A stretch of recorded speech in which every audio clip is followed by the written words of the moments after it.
And I was able to realize that there's a real connection between trauma and physical health. Codependency is when you feel that it is your job to manage someone else's emotions, someone else's emotional state, someone else's maybe addiction. So what we do subconsciously is we marry our trauma, and the reason, or we partner with our trauma. I would say get a therapist, really and truly.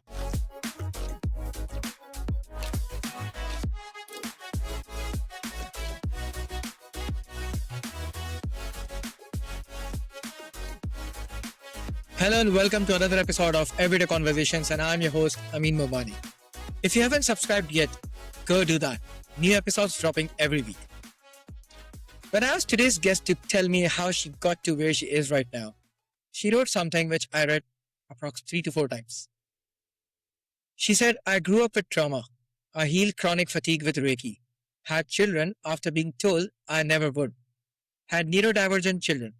Lost all 4 of my siblings. Survived cancer, made the connection between trauma and illness, and built a healing system to support others. I had told you, I approximately read that 3 to 4 times. Because, most people carry one of those things in a lifetime, and it defines them. She carried all of them.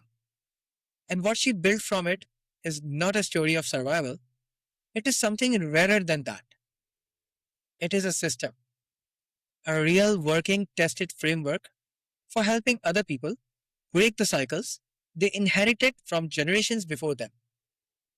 So their children did not have to carry what they have carried. So she is a licensed psychotherapist, a family life coach, a Reiki master teacher, the founder of the whole self healing system and the whole self-care model. And she channels songs. And she promised me that by the end of this episode, there is a surprise for the listeners. So before this episode ends, she's going to do exactly that for all of you listeners. Jess, I told you that I wanted this to feel organic and free-flowing. So let's talk. Welcome to Everyday Conversations, Jess. Thank you so much, Amin. That is such a beautiful introduction. I can tell that you have writing as one of your gifts, and I appreciate it. Jess, first of all, tell me, how are you feeling this morning? I know I woke you up so early for this episode, but how are you feeling this morning? I'm feeling good. Before we came on, I said everyone in the house is contained, the 2 boys, the 2 dogs, the 2 cats. So I'm happy. I'm out here in nature, which is my happy place. I've been looking forward to this one since I read your form. There was a line that you wrote that I've not stopped thinking about. You said that I believe that's how we will heal our world, by breaking the cycles. So where did that belief came from? Was it a conclusion you reached slowly, or was there a moment?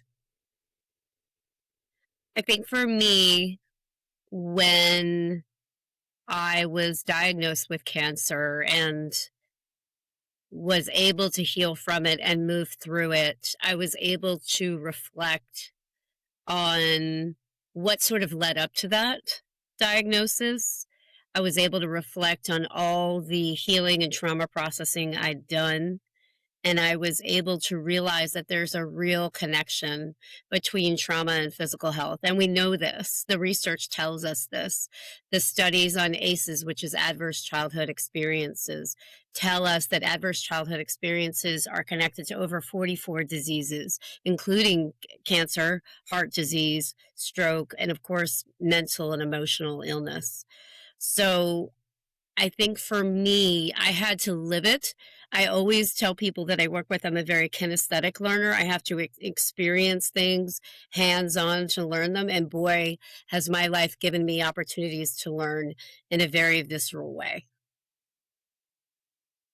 Take me back to that you grew up with trauma, and I'm not going to ask you to label it or categorize it, but what did growing up in that environment taught you about yourself that you could not have learned in any other way?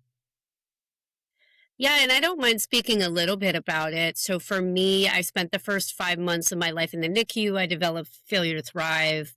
And, the nursing and medical staff told my parents, look, this baby's going to die. What do you want to do? Do you want to bring her home? Or do you want to, how do you want this to go? And they said, we want to bring her home. We don't want her to die here in the hospital. We're going to bring her home. And they did. And they nurtured me back to life. Obviously, I'm still here. But then I did have a genetic syndrome that required about 30 surgeries in childhood. And that was where a great deal of my trauma came from. There were also some mental and emotional things going on in the household. But what that taught me is incredible fortitude and resilience. And it taught me to really lean on my faith and my resources. And for me, nature has always been a resource. As a small child, I spent a lot of time in nature. Um, And when I go out into nature, I feel that I get the answers I'm seeking. And that has really been an anchor for me my whole life. And that is where I discovered going out in nature is where I discovered this healing system that I created. I just got goosebumps and shivering when you said 30 surgeries, and that also in that age. Yeah. You had chronic fatigue and you healed it with Reiki. Most people who have never experienced either of those things will struggle to understand both of them. Walk through Yeah. it, and what was that chronic fatigue actually like to live Yeah. inside? That's a great question because a lot of people hear chronic fatigue and they're like, oh, well, I'm tired, you know, but it's actually the full acronym is CFIDS, which stands for chronic fatigue immune dysfunction. And when you have that, you have 104 fevers every other week. You have immune dysfunction. I went blind in my left eye. Um, I had meningitis. I developed encephalitis. I was told, not only would I never have children, but I probably was going to have to go on disability if I even made it at all. I was quite ill. And one day, I took a Reiki class and I didn't even know what Reiki was. And I distinctly remember the teacher doing these strange hand movements. And I was like, what in the world is this woman doing right now? This is so woo woo. This is not where I came from. Like I'm a very logical person. But within, I'd say 3 or 4 days, the high fevers went away. And within 3 or 4 weeks, I had my energy back. And I was like, well, okay, this is for me. And I started training and I trained in 6 or 7 different healing modalities. And the more healing modalities I learned, the more energy healing I practiced, the better my symptoms got to the point where I was able to have children. And they have been the greatest gift and the greatest teachers for me. Children are always the best gift from universe. So you said just right now, and also I read in your form that you were told that you could not have children. And then you did. That space between being told no by the medicine and having it happen anyway. What was happening during that time? Of course, there is a lot of stress over there. But what was happening during that time in you? Yeah, so I went to Duke University here in the United States and Chapel Hill, which, if anybody's familiar, knows those are sort of top tier hospitals. And I, in fact, went to a professor of gynecology at Duke because I was, wanting to be able to have children. And he said, "Yeah, you're really going to have to put that out of your mind. I don't see it happening for you." And something in me said, "That's not true." You know how when you get chills and goosebumps and something resonates and something feels true? It was the opposite. It was like something in my body rejected that what he said and said, that's not true. Your children are coming. And I knew I just had to find the way to heal. And I knew that I wasn't going to be able to do it through conventional medicine. So I started educating myself about nutrition and supplementation and all of the other things that I do in addition to the energy healing. And I had a similar moment when I went through chemo and radiation. I had third-degree burns. I knew that if I was about 4 weeks into treatment, I was supposed to do 8 weeks. And I knew that if I continued, I was going to end up permanently disabled, at least with an ostomy bag. And something in me said, you're not supposed to continue. in the same way that something in me said, "You're going to have children." And I knew I had to honor that. So I walked away from treatment. I went to work with a naturopathic doctor who happens to be the father of one of my college track team members who we've stayed friends for 30 years now. And he used to work with Olympic athletes back in the day, with swimmers back in the day of like Michael Phelps. And you remember those days, helping them with their VO2 max rates, which is an athlete thing. And so I knew he was good, but I knew he was retired. And my friend went to him and said, "Will you help her?" And he said, "Of course I will." So he helped me to get into complete remission. And I think we need to really lean on our own internal guidance systems and intuition, because we all have it. It's not just me. I'm just somebody who has learned through literally life altering moments to lean on it. But we all have those moments of intuition, and we need to learn to listen to them and not listen to sort of external naysayers for validation and for guidance. We need to listen to our own internal guidance. So. I just got something in their sentences that was the very biggest risk of life you took. Yeah. What made you do that? The self-belief or the faith? The faith is the self-belief for me. So feeling that feeling in my body that I knew I wasn't supposed to continue treatment came from my faith and my connection to the universe. Because for me, what we think of as God, the universe, whatever term we want to use, is in all of us to me. We're all pieces of it. We're all connected to it. So it's in us. And when we tap into that, we are tapping into something greater. Does that make sense? That's very true, actually. And I guess almost in all of my episode, either ways, we have talked about universe. That if we start receiving it, if we start accepting what we want, universe is there to give us. There is a lot of abundance in this universe, and for all of us, it's just a matter of how we are asking it and how we are accepting it. Yeah. That makes sense, right? Absolutely. And I think we're given to speak of the universal signs, the synchronicities. We are given guidance. Our higher selves give us guidance all the time. You'll hear a song playing. You'll hear a conversation when you're checking out at the grocery store.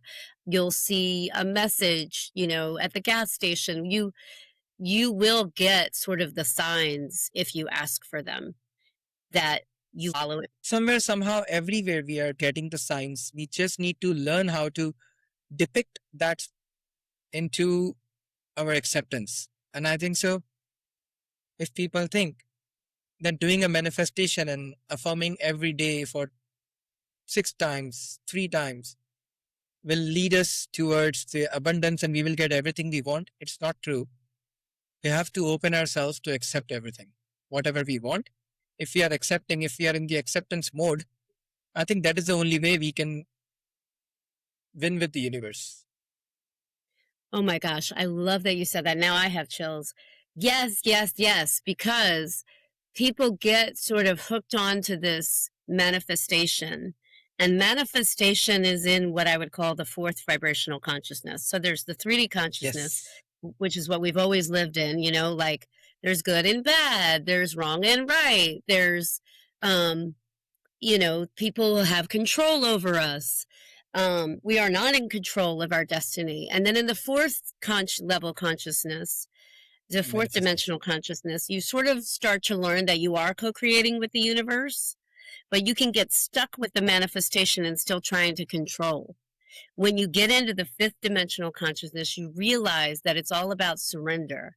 And it's all about letting the universe bring things to you and reading the signs and code. That's true co-creation, because you're not trying to control anymore.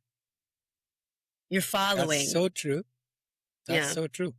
And even since last 6-7 years, I have been studying this, not studying from a certification or something, but studying these signs and universe and manifestation and law of attraction and affirmations. So definitely, That's not I've been a fan of this, religiously following the universe affirmation, and people don't know that this leads you to the fate. right. Yeah, Just losses happens everywhere, and I want to go somewhere carefully right now with you. sure. I want you to know that if you need to slow down or pause at any moment, we can do that. Absolutely. Thank you. Jess, you said you lost all of your four siblings. I do Yeah. not have words for that. I genuinely do not have words for that. So, what does grief at that scale to do a person that nobody talks about? Yeah. And I lost my father when I was 17. That was my introduction to grief. And then my stepdad, and then the four siblings. And I lost my sister to a fatal heart attack. She was 54, so it was unexpected. About 10 days before I was diagnosed with cancer, so it was a lot. Um, and what I have learned about grief is it is so much more painful when we don't know how to connect to our loved ones who are in the energy. And I'll share a quick story if I can, if I may. When I got diagnosed, to begin with, I was told it was stage 4 and it was terminal, and I was only going to be offered palliative care. And again, something in my body said it's not stage 4. It's not. It's just not. That's wrong. And so I went to my surgeon and my colorectal surgeon, and I was crying, of course. And I said, I know it's not stage 4. And she said, no, it's not. And here's why. And she pulled up the PET scan and she said, do you see where the cancer is? And then do you see how those nodes under your arms, do you see how there's nothing lining up between the rectal area and the nodes in your arms? And she said, they're saying it's stage 4 because the nodes in your arms are lighting up. She said, but that could be infection. That could be a strain of COVID. We don't know. And she said, if it was truly stage 4, you would see a line from the rectum up to those nodes, and you don't. So she went to the board and she argued my case, and they said she was right. And it actually was stage 2B, very much treatable. So I called my best friend to tell her the news, and of course she was elated. Um, and I said, will you use the symbol of the wrench and the rose, which was the symbol that my sister and I downloaded just before she died. Um, and we were going to look at it. We were going to figure out what it does, and then she ended up passing away.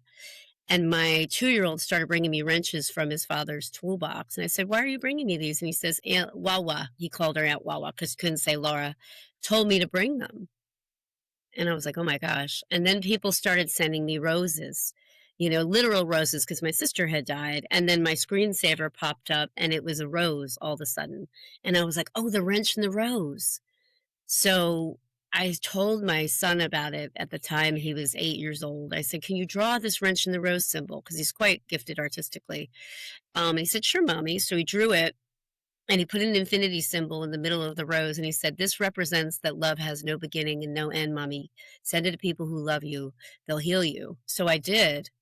And my best friend used the wrench and the rose as an energy healing symbol. I had trained her in energy healing. And she's very clairvoyant. And so she sees things when she uses energy healing. And she said, I see your father and your sister using a force, like it seems like it's life force energy, pushing life back into you, pushing you back to us, meaning on this side. And I thought, okay, they're still there. They're just in the energy. And I think for me, that is what has helped me to survive my grief and to be able to come out on the other side of it and to still have a relationship with my siblings and my father and all the people that have passed on in the energy. The people who are away from us, far in the sky, in the clouds, they are still with us actually. Yeah. They will never leave us. Yeah. After all of that, what kept you moving? The same energy? The same energy and a sense of purpose. I think when you go through such cataclysmic events in your life and you manage to find your way through, you have a real belief that you need to share this with others. I'm not the only one who's grieved. I'm not the only one who's had loss. I'm not the only one who's had cancer. I'm not the only one who's had chronic fatigue. I might be maybe the only one who's had all those things. I don't know. But it's incumbent upon us when we survive something, I think, to share the secrets of our survival and to help others not only survive but thrive in the same way that we have managed to and found our way. I'm really sorry for all of your losses. Thank you. But just at some point, something clicked and you made the connection between the trauma and the physical illness. When did Mm. that happen? What did it change how you saw everything that you had come before? For me, it was after the cancer. Um, I had a very codependent relationship with the boy's dad, and we would get into these kind of cyclical cycles where we would fight and just. And I remember one night feeling in my body sort of the cortisol rising, right? You know how that feels, like that fight or flight feeling, and Yeah. thinking, this is terrible for me. This is not healthy. And I realized that I had married my trauma, you know, and I do love their dad, and we have a very good co parenting relationship. But I remember thinking, I have to change this or leave the relationship if it won't change because I'm just going to keep getting sick. And that was the epiphany for me. And then you build something from all of this, the whole self healing system, Yeah. Yeah. not from a textbook, from your own body and your own losses. What does it actually do for someone who comes to you? What shift? Yeah. So it depends on if they come as a student to learn the curriculum of the courses. So you have the foundational level, which teaches energetic self-care. It teaches you how to clear your energy, how to ground your energy, how to protect your energy, how to connect with your higher self and raise your vibration. And then the next level course teaches you how to heal physically. And I do share a lot of what I've learned about nutrition in that one. And then the next one is emotional healing, and that is how to heal emotionally from childhood trauma and intergenerational trauma.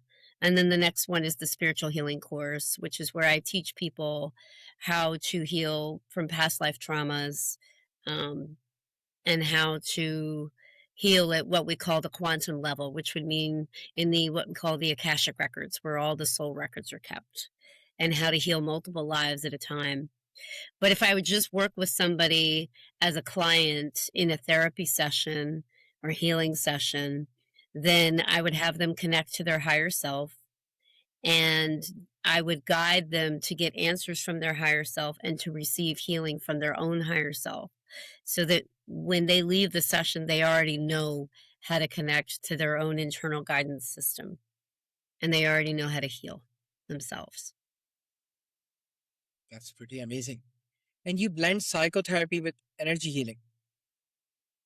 I have. So I am a trained psychotherapist and I work in community based family therapy. So I work with children whose families have experienced intergenerational trauma and I help them to break those cycles through straight therapy, which is child parent psychotherapy. And then on the side, I have my own private practice where I do a combination of therapy and healing. I like to call it psychotherapeutic coaching. So that's what I want to bring the skeptic here because I think a lot of people listening this right now will be sitting there with questions. So Sure. what do you say to someone who understands therapy but draws a blank at energy healing? I think it's up to them to explore it when they're ready. And if they're not ready, then I just do straight therapy. But what I find often is that at some point, whether it's 2, 3, 4 sessions in, they begin to get curious. And then they say, can we just try a little bit? I'm sure. Yeah, whatever you. And because It's not me doing the healing, it's just me coaching, and they're connecting to their own higher self, they're getting their own answers, they're doing their own healing. I think they're much more open to it because it doesn't feel like something that's being done to them. It feels like they're being empowered to connect of their own accord. Yeah. I would say that, life force energy is in everything. When I got pregnant with my second child, I felt his life force, I guess what we'd call a soul, coming into my womb. And I knew I was pregnant before I took a pregnancy test. And there's life force energy in everything. It's in the trees around us, it's in the flowers. It's what makes an embryo grow is life force. That's an energy that's all around us. That's a very beautiful reply to this, I think so. You use a word in your form, healing codependency, and you said that you're most ready to talk honestly about healing codependency. So let's go there. And what is codependency actually? And why do you think that it is so much more common than people realize? Oh, I like that you said that because it is so common. Codependency is when you feel that it is your job to manage someone else's emotions, someone else's emotional state, someone else's maybe addiction, okay? Uh-huh. Um, and you basically become entangled with them so that you no longer understand sort of where you end and they begin. It becomes very blurred, right? And for me, in my relationship, it very much looked like me being responsible for managing their dad's emotions and his emotional state. And I think vice versa as well, to be honest. I'm sure he would say the same.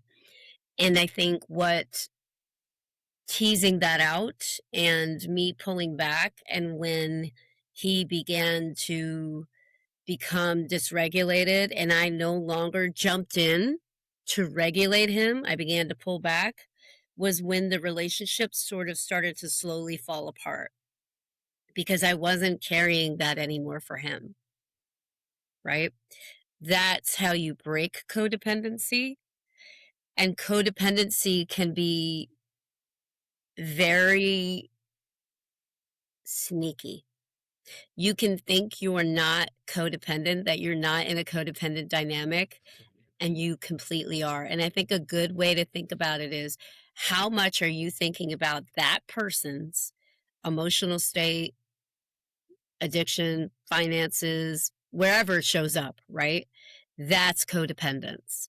Your energy should be focused on you, on your eternal state, on your career, on your family. Now, with children, it's a little trickier because you do have to co-regulate with children, especially when they're quite young. Like that's honestly your job, you know? Um, and what ends up happening is a lot of us who grew up having to be the regulating factor for the family, when we have our own children, that becomes very overwhelming because it triggers our childhood trauma. So when you do your own work to realize where your boundaries are and to focus on your own internal state, you actually become a better parent because you're filling your own cup so that you can then fill theirs. Does that make You, sense? it makes sense. And like, if bringing someone on a podcast as a guest who is so well versed, well educated, and certified psychotherapist, and using such a simple language for listeners to understand every single thing. I really love that. Good. I'm glad. Yeah. Well, I've lived it too. And I think that's made a That's the thing. difference. Yeah. Intergeneration cycles. Give me something specific, something a person listening right now might recognize in their own family. Yeah. So in my family of origin, there was a lot of yelling when there was dysregulation, right? So I married somebody who yelled when they were dysregulated. That's intergenerational trauma right there, right? So what we do subconsciously is we marry our trauma, and the reason, or we partner with our trauma. And the reason that we do that is because subconsciously we're trying to heal that pattern, right? Like our subconscious is like, I want to resolve this, and it feels familiar. We go to what's familiar. The ego likes what's familiar. And so if you see similarities between your partner and one of your parents, you have just repeated a cycle. That's intergenerational trauma in a nutshell. And this is why you see alcoholism going through generations, drug addiction, right? Um, yeah, even interpersonal violence. Like I work in community, community services, and we do see that. We see interpersonal violence through the generations, generational poverty, that gets into systems that are involved as well, of course. But that's really what you need to look for, is if you see similarities between your partner and a parent. So it looks like it's a normal thing from inside, but it keeps on repeating the cycle. Right. And the Yeah. first step for someone who recognizes a cycle right now in this moment, what do they actually do? I would say get a therapist, really and truly. And here's why. What talk therapy does well is it helps you understand your patterns. Now, it doesn't necessarily help you break them. It can, but trauma is in the body, right? So you have to heal the trauma in the body, in your brain, in your body, and in your nervous system, your fight or flight system. So that, for example, to go back to the example with my children's dad, when he began to become dysregulated and started yelling, instead of jumping in to manage it, once I'd done my healing, I was able to say, "You're projecting your anger onto me, and it's not mine to manage." So that took therapy for me to understand the pattern, but it also took healing it in my body so that my nervous system no longer believed I needed to fawn and manage his emotional reaction. So it takes both. But I would start with talk therapy. Just the deepest moment you have been through things that would have ended most people, and you are still here, building, helping, and creating. What is the one thing, one belief, one practice, one moment that actually kept you going? I would say I was on the bathroom floor, and I was 4 weeks into the 8-week treatment.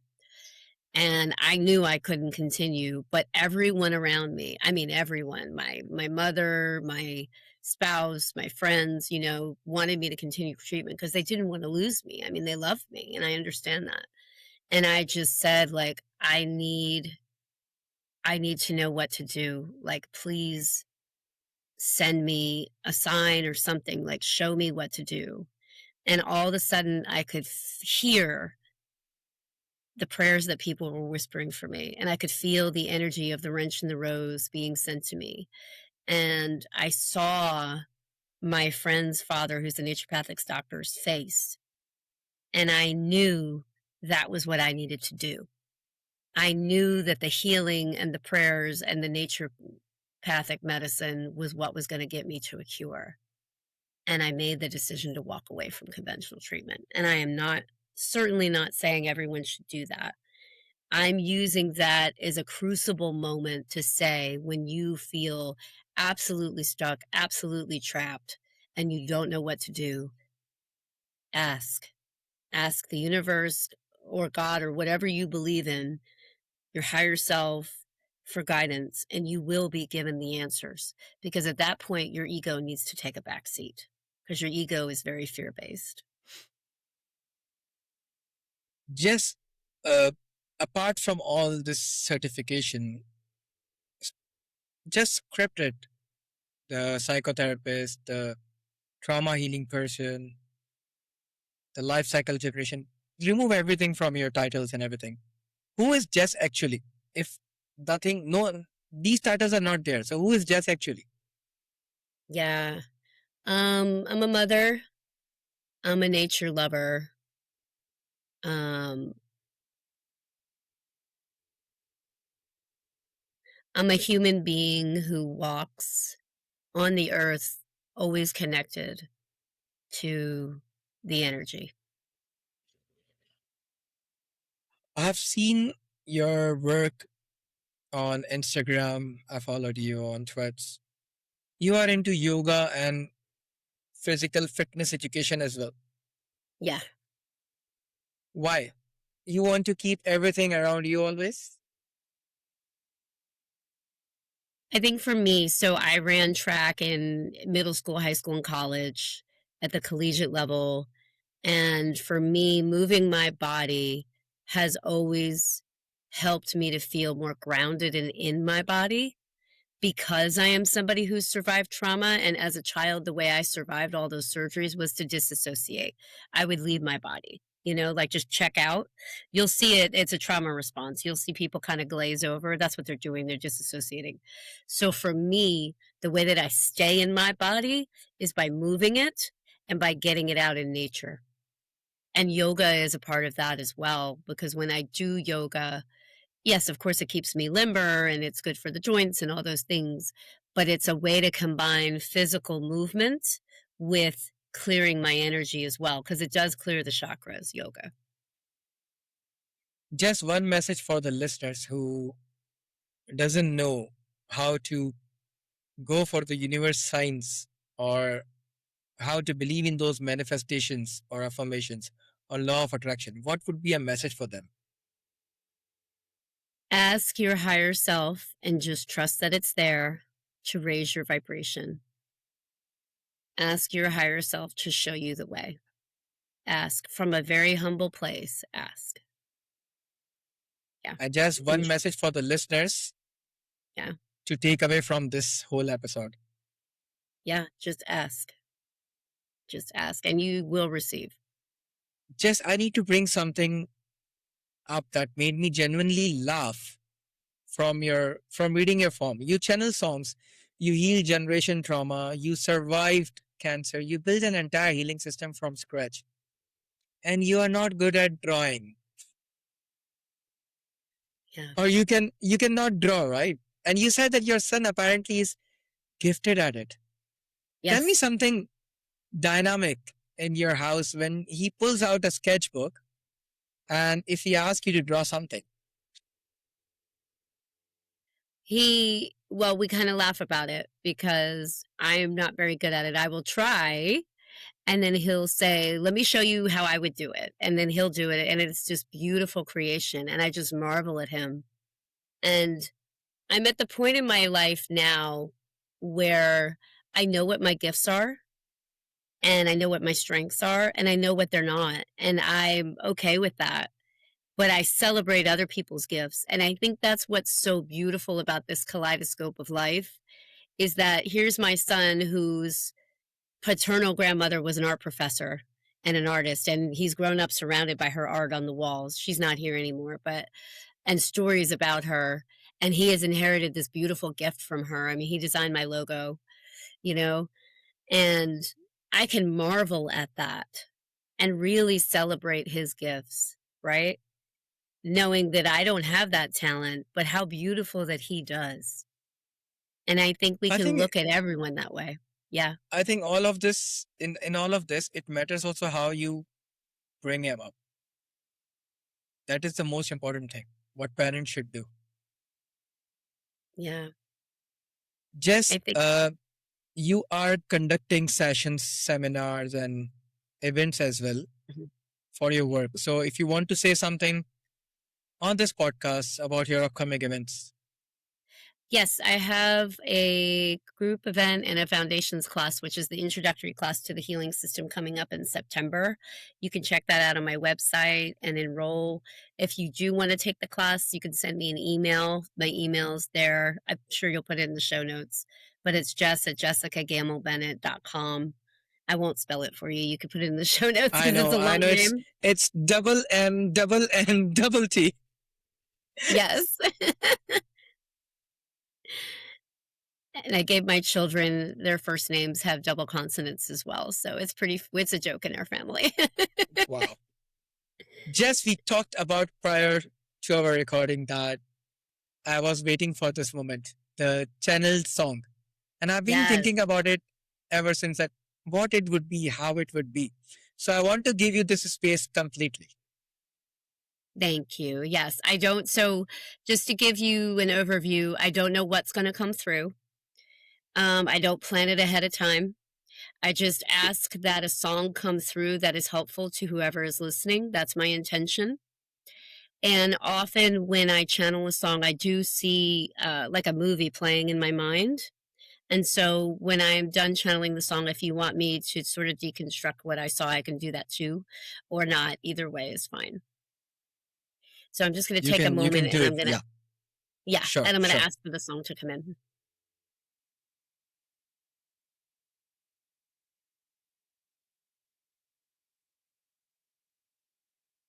When you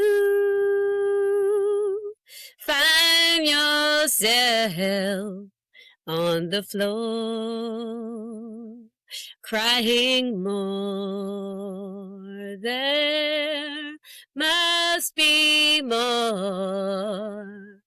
You can be rest assured. Call on me. Call on me in your dreams. Call on me in the seams between the rush of life, the grind, the bind we find. Know that you can always find the flow.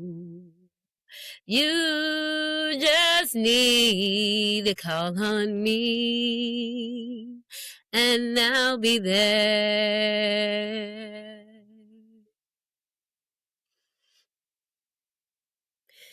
So what I got as I was channeling that is it's basically a song to your listeners from their own higher self.